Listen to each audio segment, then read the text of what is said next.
বিসমিল্লাহির রহমানির রহিম। আমি 32 ইঞ্চি একটি প্যানেল খুলে রেখেছি। এটি একটি ব্ল্যাঙ্ক স্ক্রিন প্যানেল। এই প্যানেলটি খোলার পর আমি যেটি দেখেছি তার আগে আপনাদের প্যানেলটি ত্রিকোণ বোর্ড দেখাই। এটি হচ্ছে 1 2 3 4 কোপের একটি ইনোলাক্স কোম্পানির একটি প্যানেল। এই প্যানেলটি সাইটে কপ আছে। এটি আমাকে এক টেকনিশিয়ান ভাই দিয়েছে। এখানে ব্ল্যাঙ্ক স্ক্রিন ছিল।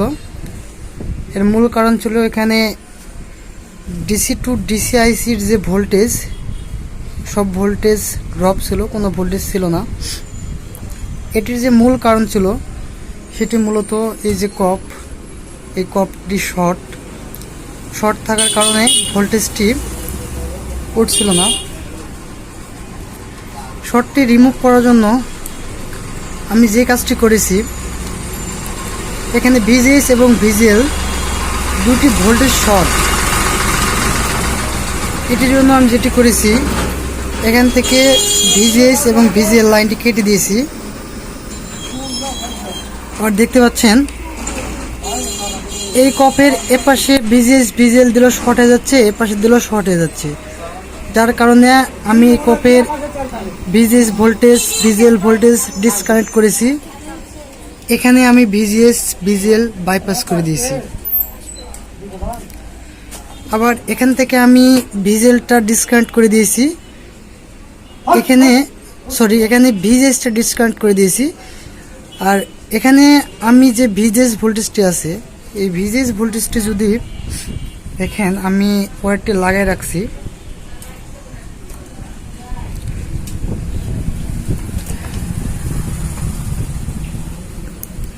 চালু করি আগে।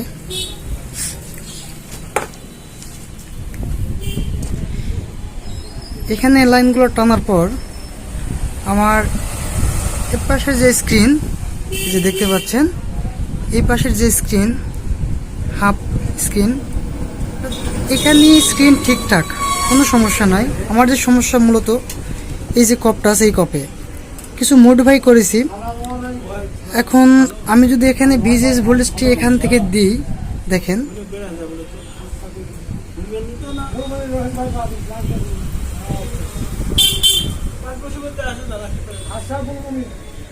এই যে এটি হচ্ছে ভিজিএস টেস্ট পয়েন্ট।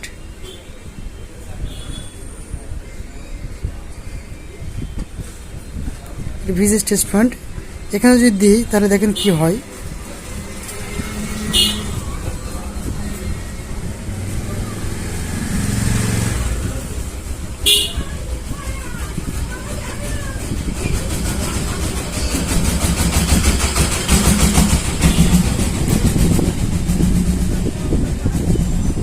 দেখুন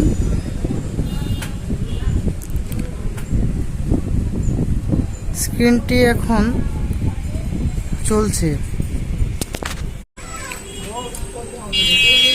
ভিজিএস ভোল্টেজটি এখান থেকে বাইপাস করেছি। দেখুন স্ক্রিন সম্পূর্ণ ঠিকঠাক, কোনো প্রবলেম নেই। এখানটার যে ব্ল্যাঙ্ক স্ক্রিন ছিল, সমস্যাটি সমাধান হয়ে গেছে।